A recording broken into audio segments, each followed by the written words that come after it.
اومدیم با معرفی و بررسی یک کیس مغروم به صرفه از برند لیانلی. لنکول 216 بریم که بررسیش کنیم.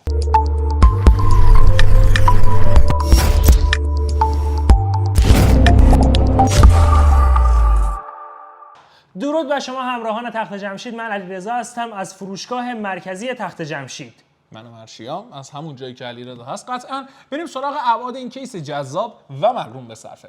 481 میلیمتر در 235 میلیمتر در 491 میلیمتر ابعاد این کیس جذاب. شیشش جنسش چیه؟ تمپرد گلاس. بله و بدنش از استیل ضد زنگ ساخته شده. پورتایی که به ما میده 2 تا پورت USB نسل A میده، یه دونه هم تایپ C به ما میده که انتقال دیتاتون راحت انجام بشه و بتونید ازش استفاده بکنید. پورت دیگه ای داره؟ جک هدفون و میکروفونش هم کامبو شده، دکمه پاور و ریستش هم بالا. حالا بریم داخلش. همه نوع مادربردی رو ساپورت میکنه و دستتون تو انتخاب تقریبا بازه. چرا میگم تقریبا؟ چون مادربرد EATX یه محدودیتی داره داخلش. نهایتاً تا 280 میلیمتر. بله.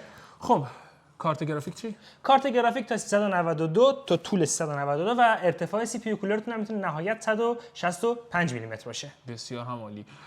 2 تا فن 160 جلوش نصبه به صورت پیش‌فرض و یه دونه هم 120 پشتش واسه و در کل شما میتونید 7 تا فن دیگه بهش اضافه کنید، در مجموع با 10 تا فن به خنک کنندگی کیستون بپردازید. برای ذخیره‌سازی اطلاعات هم هیچ محدودیتی نداریم. 2 تا درایور HDD و 6 تا SSD نصب میشه که خیالتون با راحته. اما بریم سراغ قسمت کابل منیجمنتش. این پشت یه کلی براتون با طراحی خود لیانلی قسمت گذاشته که کابلاتون آسیب نبینه. یه سری کاورای سیلیکونی گذاشته از قسمتی که میخواین کابل مادربرد رو رد بکنید برای اینکه کابلاتون احیانا به بدن گیر نکنه و پاره بشه، و یه سری هم چسبا گذاشته که قشنگ میتونین کابلاتون رو مدیریت بکنین و از به هم ریختگی پشت کیستون کامل فاصله بگیرید. این چسبی یا عمودی افقی در مدل‌های مختلف چند تا براتون گذاشته و کلا یه مسیرهای خیلی خفنی براتون جمع کرده. کلا لیانلی کارش درسته. یه چیز دیگه هم اضافه کنم، اومده بالا و کنارش رو به صورت توری قرار داده که گردش هوای بهتری داشته باشه کیستون و راحت‌تر اون هوایی که لازم داره اون 10 تا فن توش گردش پیدا بکنه. حالا چه جوری میتونم بخرم؟